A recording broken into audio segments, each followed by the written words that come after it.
Am I live? Is it on? I never know.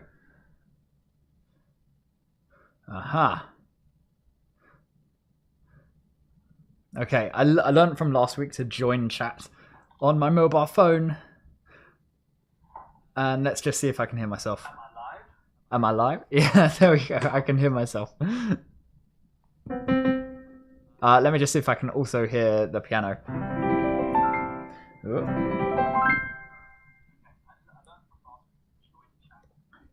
I have to wait for the 15-second delay.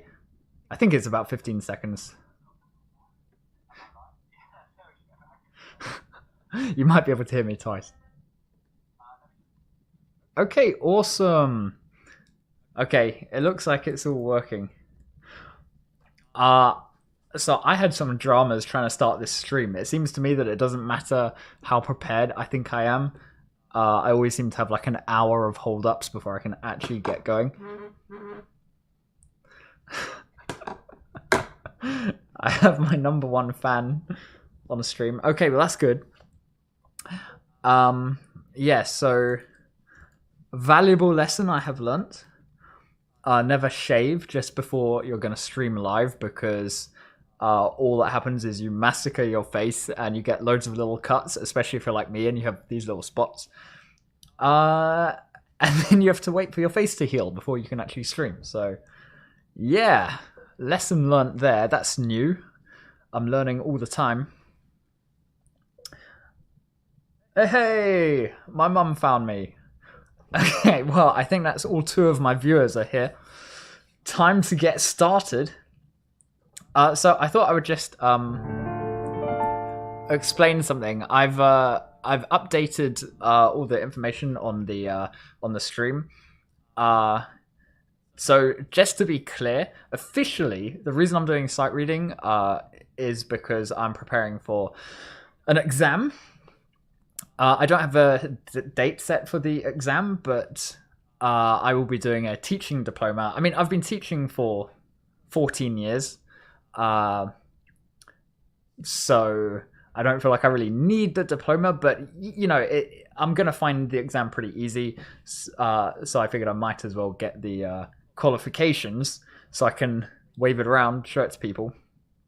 But the one thing I would really like to prepare thoroughly for in the exam is the quick study.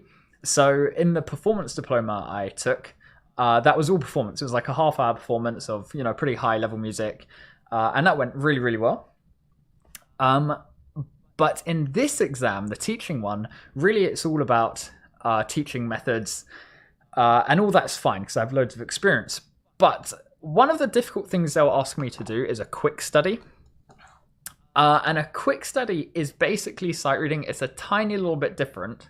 The main difference is when I sight read, I generally just sit down, put some random music in front of me, and I start sight reading and hope for the best, basically.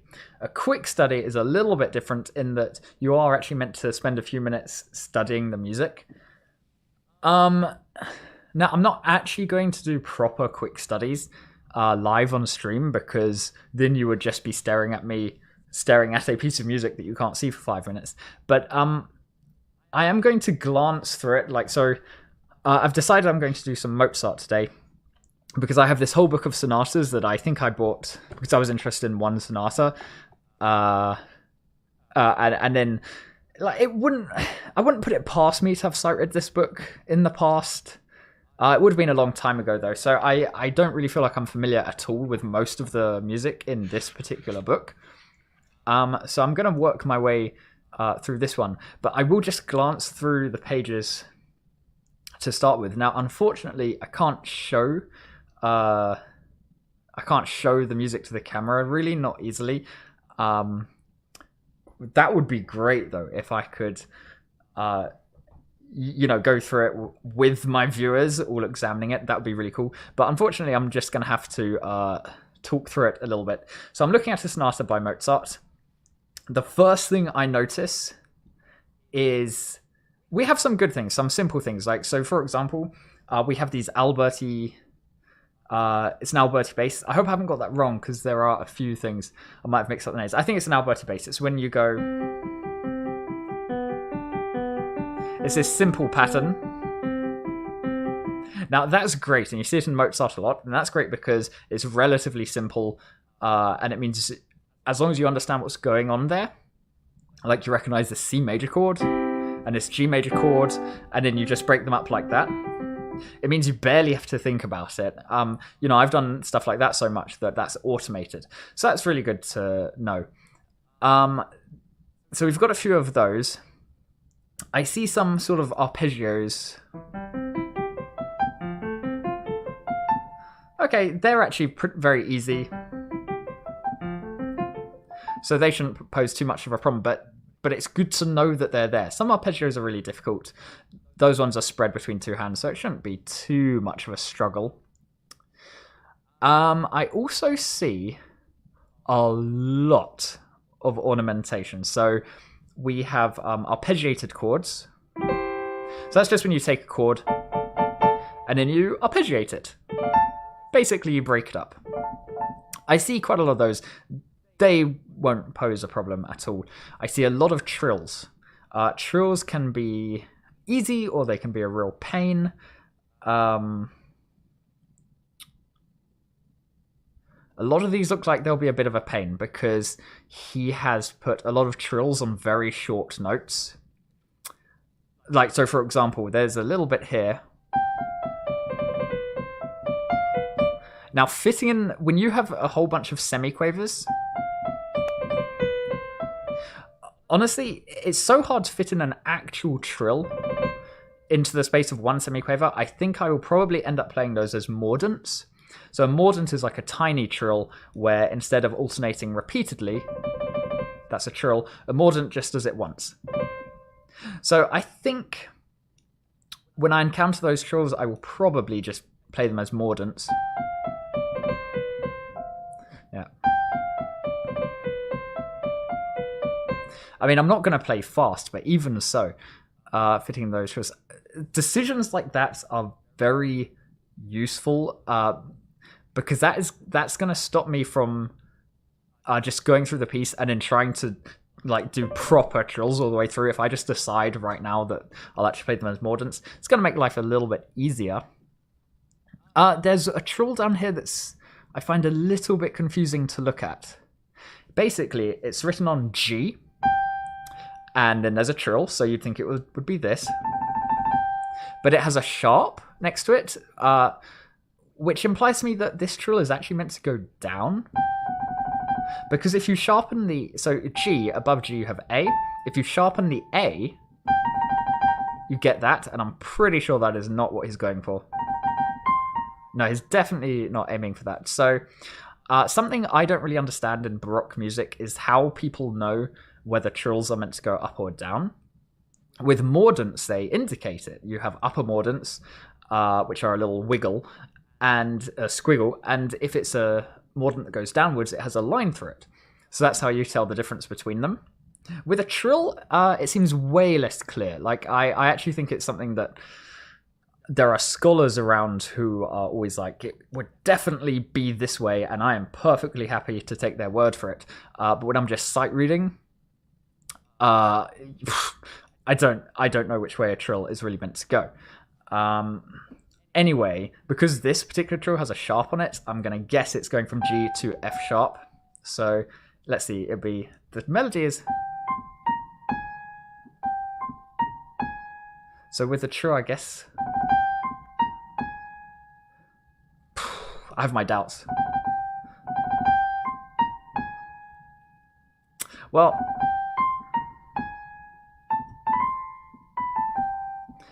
I will just wing it. Because I really don't know. Okay, so other than the trills... it's all looking... It's not easy, but other than that, I don't see anything that should be, particularly shocking or surprising. So let me go through this. I have a question. Are the arpeggiated chords indicated by a rippled line? Yeah, it is just a wiggly vertical line going up the length of the chord. Pretty distinctive, and as long as you know the chord, they're not too difficult. Anyway, I will give this a go.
That's right. I thought it was wrong.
Just about survived the first couple of pages. Yeah, there were some things in there that I wish I'd noticed earlier, like this little... I took it as... But it was actually just a little difference there. I keep getting caught on my headphones cable. Don't know what to do about that. No, I don't know. I'll work it out next time. Anyway, looking at this next bit, it looks to me like it's pretty much repeating No, I mean, it's not a repeat, but it looks like a variation, and we seem to have gone into the minor. So before we were in C major, now we seem to have gone to G minor, which makes a lot of sense. G is the dominant of C, so that basically just means they work very well together, so it sort of makes sense that he would progress onto that. That means we have a lot of B flats and F sharps. That's nice. Excuse me.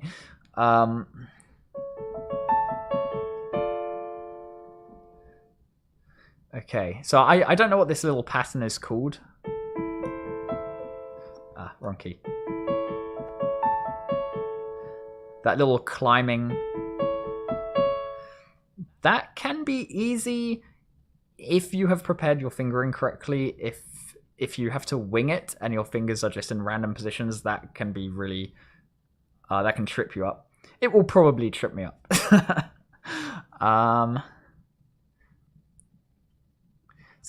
It's more of the same. I actually think this looks more difficult. I'm gonna take it slow. Anyways.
Whew, that was tricky. I wish I'd looked at the third page of that before I started. Just because there's this bit, and I realized it was kind of a repeat of something that happened in the first section of the piece, and it really trips me up. I'm trying to find it. So let's see. Is this it?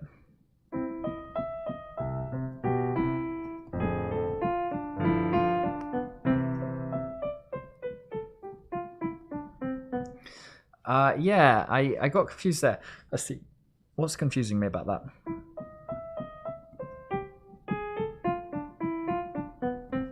I actually just think it's because the left hand, so let's see, starts up here.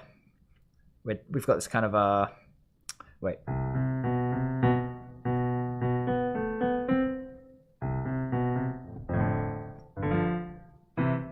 I think it's just that these little jumping from C up to B, that just, it, like the right hand, you can sort of hear it, it feels like it makes sense.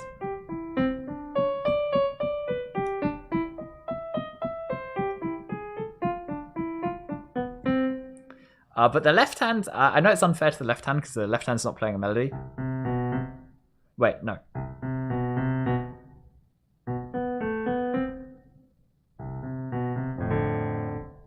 Probably just confused me because it's mixing up that kind of sort of Alberti bass type thing with these broken up chords. I don't know.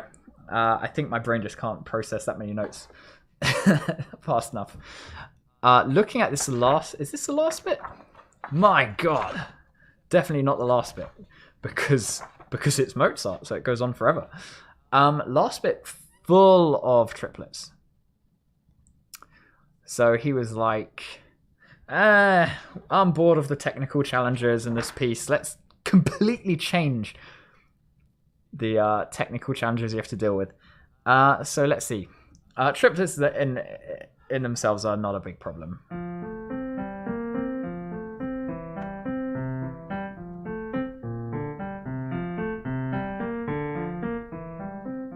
I have to admit, I'm pretty much ignoring the dynamics. I can't take in the dynamics as I go along. Sometimes it's not a problem, but literally in the first line he goes piano, forte, piano. Second line, forte, piano, forte, piano, forte. Third line, piano, forte, piano, forte, piano, forte, piano, piano. Like he's got piano twice in a row. You know, I don't know how this piece is meant to sound, but he clearly had a very, very strong idea of what the dynamics were meant to be. And I will just be thinking so hard about the notes themselves. I doubt I can sort of fit that in. Let me just see.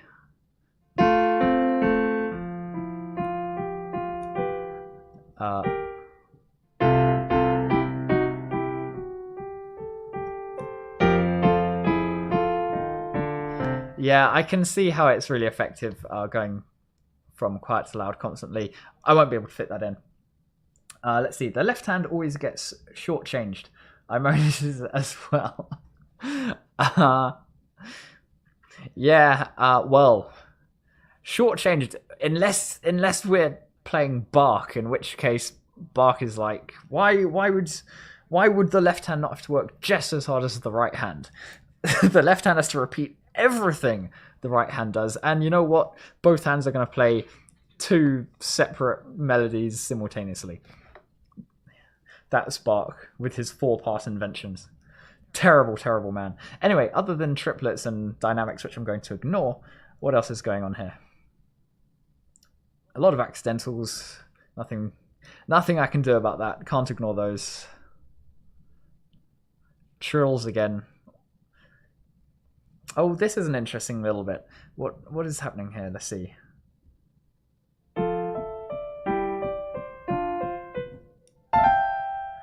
Oh, fun. Okay. Okay, let's wing it.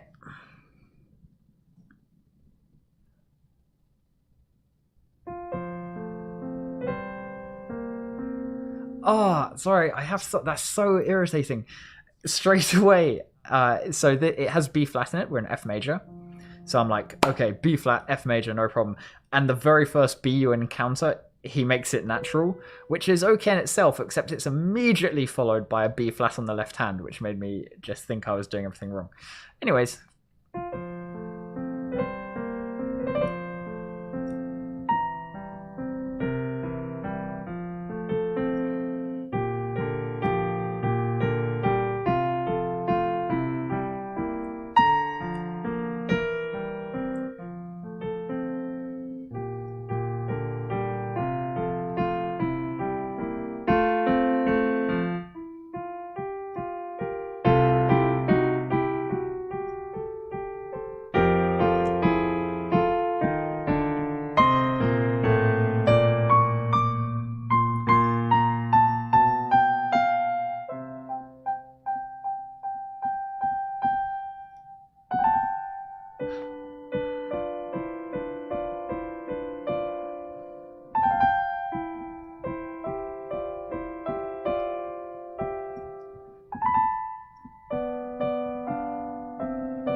Boom, no mistakes. No, just kidding. There were loads of mistakes. That was really difficult to keep up with, and something I didn't notice, the exact kind of thing I should be noticing when I exam it before I play it, is it's all triplets on the left hand, and at a glance I thought everything was triplets on the right hand as well, but they're not. There are actually just standard tuplets, 2 notes in 1 beat, on the right hand sometimes, only sometimes, and that means, well, that's the difference between going like 1, 2, 3. So like the right hand comes on 3, 1, 2, 3. It means that the right hand has to come in like a little bit earlier than 3. So it's like 1, 2. Yeah, I mean, it's really hard for me to sort of count that out loud and play both hands. 1, 2, 3. 1, 2, 3. It's actually kind of a big difference. It totally changes the effect of the music. And it just so happens that I have been practicing something very similar to that in this Chopin I'm practicing at the moment.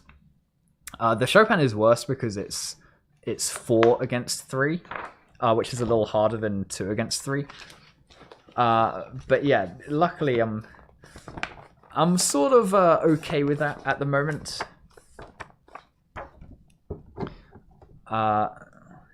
It's still kind of a bit fresh in my mind. Anyways, I'd really like to try a different piece, but I don't feel like I can just abandon this piece halfway through. Also, I like to keep track of what I've sight read. So I think I am just going to try and push on to the end of this. Loads of great stuff coming up. These triplets with FP, the direction forte piano, so the first note would be loud. I mean, it just happens that's the only thing going on at that particular point in the music, so I can probably do that. But I'd really like to hear this played properly. Anyway, I'll try and everything in it. It's similar kind of challenges all the way through. So I'm gonna try and push on to the end. It's about 4 pages.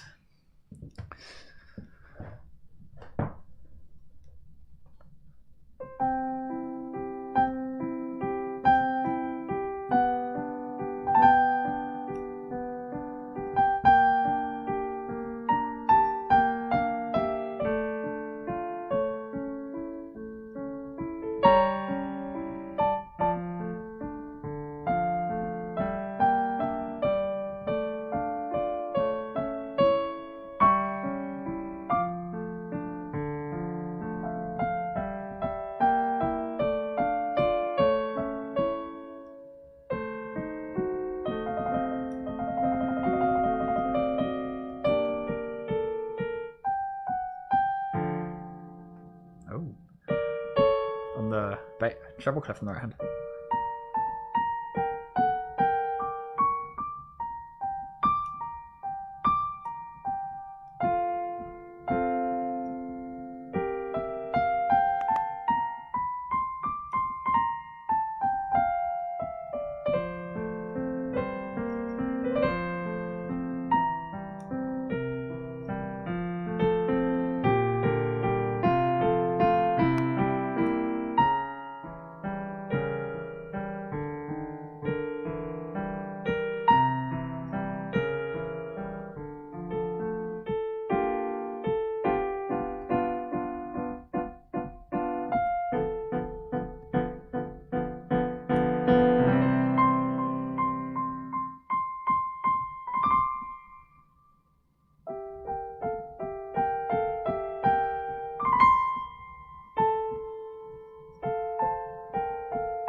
no. 2 more pages. I don't mean oh no. I mean yes, more Mozart.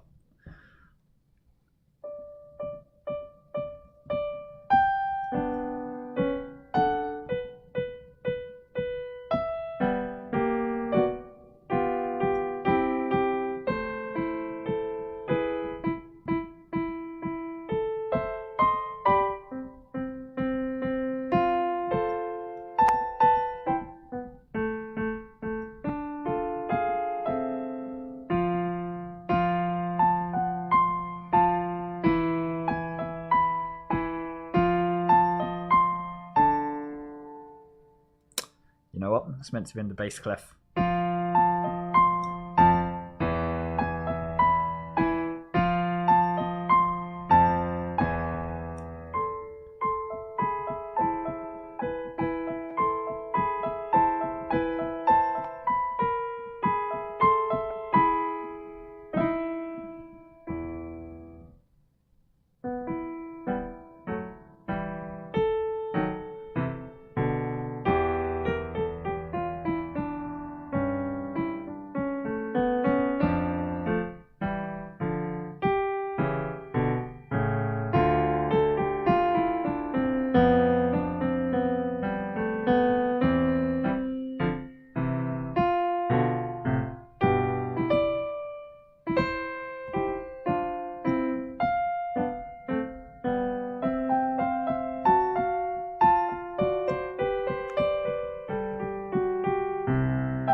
Oh,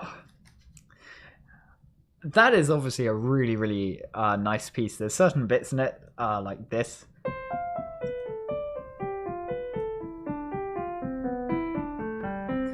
that when I'm sight reading it hands together, I can hear in my head what's meant to be happening, and I think, oh, that's so nice, but then what I'm actually playing is such a shadow of that.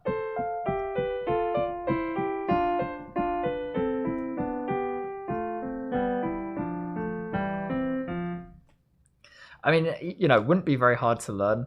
With a little bit of practice, you just get to make sure you have the right fingering and everything. I think that's a big part of the problem. Not really knowing what's coming, so not being able to quickly prepare your fingers in a way that will allow you to play, you know, the next bar smoothly. You might get through one bar, but then you find out you're in a totally terrible position for whatever comes next. Anyway, I was actually having I was actually feeling really rough earlier today, and I think it's just a massively sleep deprived, but I did feel quite ill, and I thought, oh, you know, I've got to do my stream. I don't want to not do the stream because I want to be like committed to it and everything. And for some reason I thought I will play Mozart because Mozart would be really relaxing. Not sure why I thought that. It is relaxing. I'm actually really enjoying it. It's just so difficult. Anyway. I'm gonna have a look at this next piece. I want to sight read for I want to stream for about an hour, so I'm not sure how long this has been going. I didn't make a note of it when I started. I should have looked at the time. Anyway, this next piece. Okay, first thing I see is in F major. That's nice, because F major in his 1 flat. Doesn't mean we're totally safe though, because that sometimes just means it's going to have a million accidentals in it. I see an E flat. Skip ahead. There's a B natural. There's a G flat. Now that's the kind of thing that would catch me off guard. Oh yeah, then a G sharp in the very next bar, along with a C sharp and then a C natural and then a G natural, and then an F sharp followed by an E flat. Oh yeah, it's chaos. It's all chaos. It actually looks all right except for that particular line. That is probably going to be a disaster. Mostly semiquavers. No, totally not true. It's like half semiquavers, half triplets. That's kind of like playing... It's not a polyrhythm, because a polyrhythm is when you play two kind of contrasting rhythms simultaneously. So like 4 notes in one hand and 3 notes in the same amount of time on the left hand or whatever. But nevertheless, like switching between 4 notes and 3 notes constantly back and forth, I think that can be... I think it's quite easy to get thrown off doing that. Looking for a good place to demonstrate it. There's nowhere where it really goes straight from semiquavers into triplets. It's fine. Should be okay. Alright, let's see what... by the way, his music's kind of broken up into 2 to 4 page segments. This is 2-page segments. Other than that, it's just full of chords. A lot of the chords I recognize, you know, like that's F major chord, B flat major chord, and then you have another F major chord that's kind of more spread out. But there's a few in there like this, F, G, and E. Now, in my kind of musical vocabulary of chords and hand shapes, it's not really in there. It doesn't mean it will be a problem. But when you encounter things like that while other things are happening, that's when it really throws you off. So I've noticed that one. And that's it. Everything else is going to be mega easy. Okay.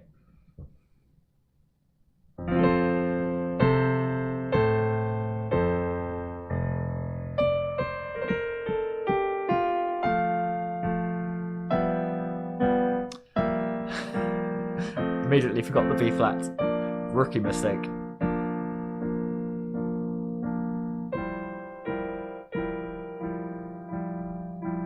I want to speed up, but I know that there's like hard things going.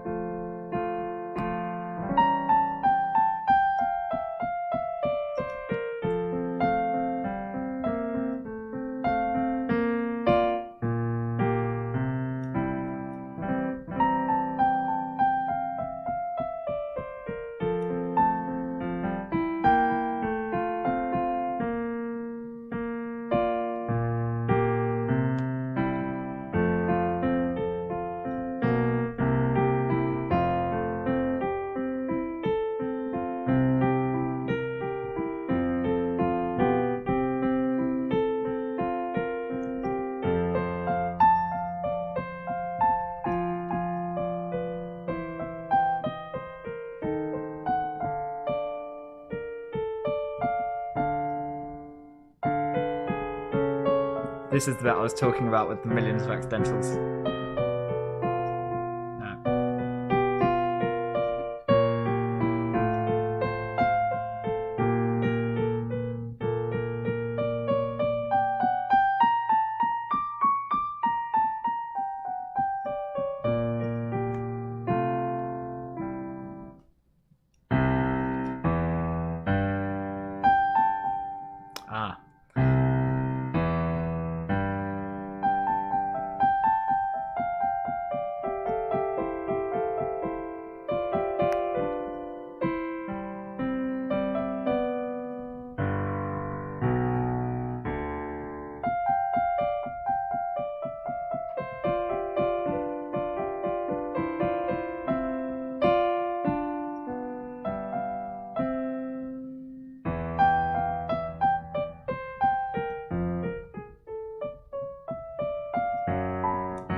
That last bit went surprisingly well.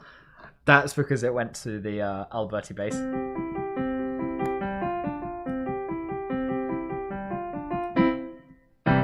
I was saying earlier that I'm kind of used to that. Nina says, I admire your patience and your practice skills. Well, yeah. I would like to do more practice. The thing is, I am actually practicing a lot, but not really sight reading. At the moment, this 1 hour I stream is the only sight reading I'm doing. Not because that's how I want it, but just because I'm practicing something for Christmas, and I'm also practicing the Chopin, and that's really difficult. And now I've got studying other things, not on the piano, but studying some music theory and stuff. So I'm just struggling a little bit to find the time. And these videos, of course, the YouTube lessons I post on Fridays. I'm going to post one tomorrow, in fact. They take a lot of my time, so not practicing as much as I would like. Okay, I tell you what, I will get to the end of this piece. And that will be 2 whole Mozart sonatas. You know, that's not bad. So I'll get to the end of this piece, and then I'll probably call it a night.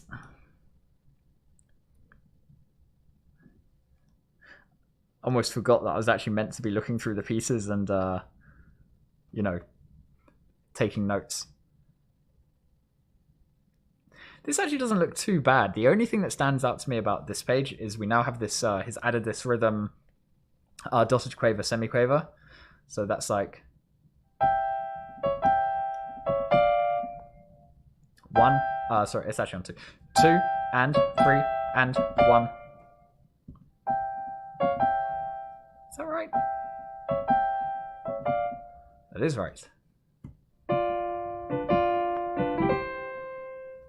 It's fine when I do these things hands separately. It's just putting hands together that's the nightmare. We have some big chords in this, but they're big chords that I'm very familiar with, so that shouldn't be too much for a problem.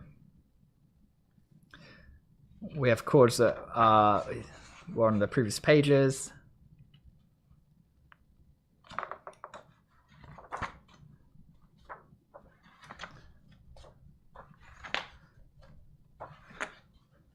Oh, wow. I said I'd push on to the end of this, but let's see. 1, 2, 3, 4, 5, 6, 7, 8, 9, 10 pages. My God. Okay. Fine, 10 pages, no problem.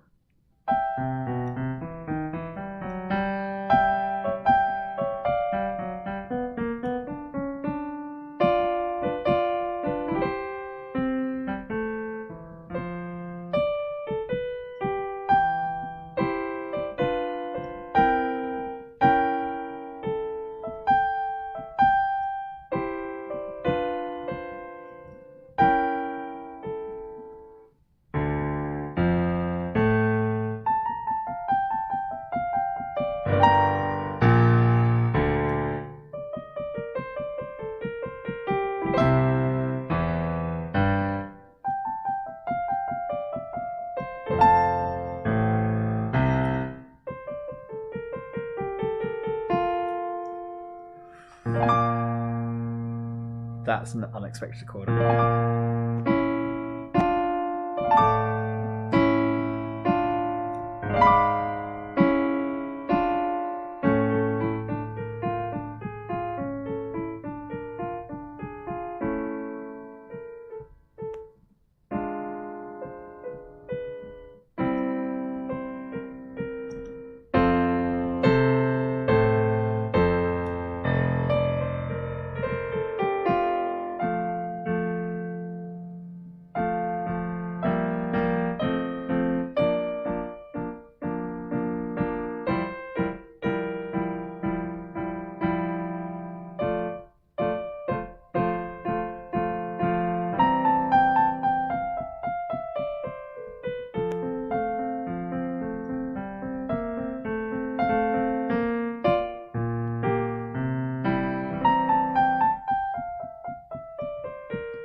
Just need to work out this timing.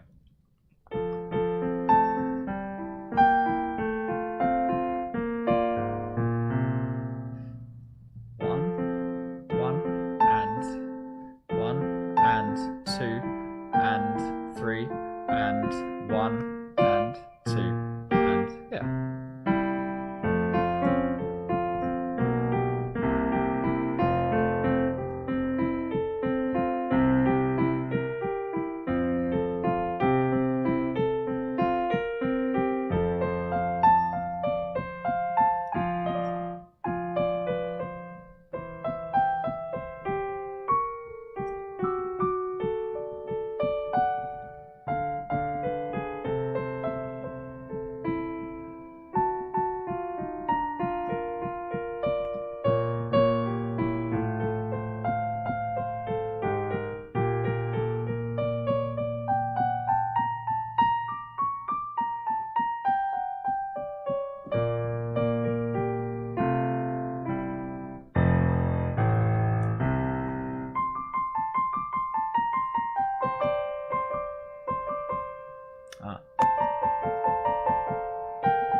I'll just answer your question before I carry on. How big a difference does a quick look through like that make to me? Uh, well, usually I don't do it. And this is kind of the first time I'm actually trying that out. So far, only a very subtle difference.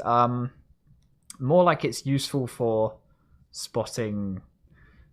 I don't know if I notice a chord that would otherwise take me by surprise.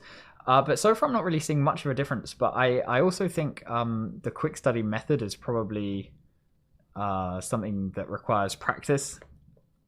Sort of like knowing what to look out for and knowing exactly what to practice. I think maybe at this point I look at the music and I see the music and I'm like, yeah, okay, I know all of these notes, but I don't necessarily look at something and think, oh, I better play that like 4 or 5 times quickly before I start sight reading. I kind of have a feeling that even if I jump to halfway through a piece and practice something that I would find fiddly, I sort of feel like by the time I get to it in the actual playing, I'll probably have forgotten exactly what I practiced. So that's why I'm trying to make a point of doing it now, because I don't really know how to do it. So far, it doesn't make much of a difference, but possibly just because I don't know what I'm looking out for. Anyway, the next bit's adagio, which means slow, so that's good. That's good news.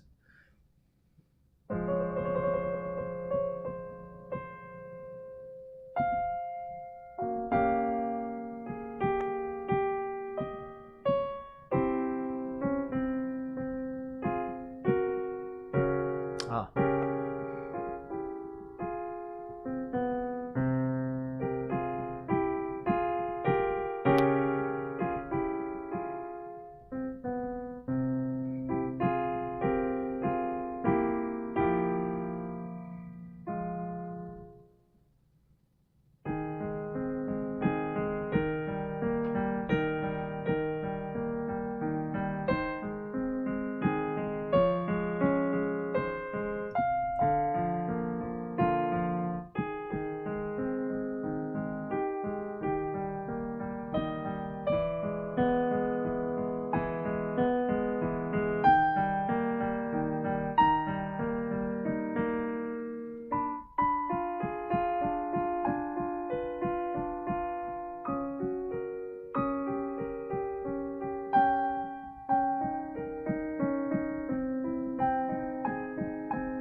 Okay, so I think my camera may have just died, so but honestly, I'm kind of exhausted by this anyway. I was exhausted at the start of the stream, and this is really difficult.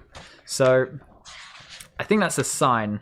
Instead of just playing on in, I know you can still hear, but instead of just playing on in darkness, I think I will stop there and go and have something to eat. Yeah, I'm just getting messages. Your camera died. Yeah, I know. It's fine. Thank you for your patience as always. I know it's kind of arduous listening to someone very slowly sight read Mozart. The good news is, in the next few weeks, I can be sight reading Christmas carols, which are way easier and might actually be a bit more fun. So anyway, thank you for watching, and hopefully I'll see you next time, and I'll play something a bit more fun then.